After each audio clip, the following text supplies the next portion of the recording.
Ay mga ka-idol, muli na po ta mga ka-idol.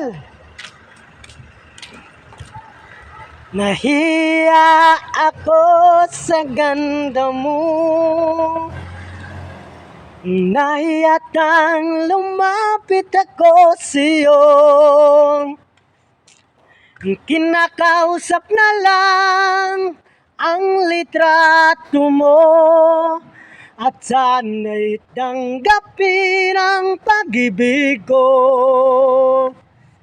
Natatakot akong mahalata mo na masyado akong in love sa'yo. Nangangarap na lang na magustuhan mo, at sana'y tanggapin ang pag-ibig ko. Sumulat ako para malaman mo ang pag-ibig na nararamdaman ko.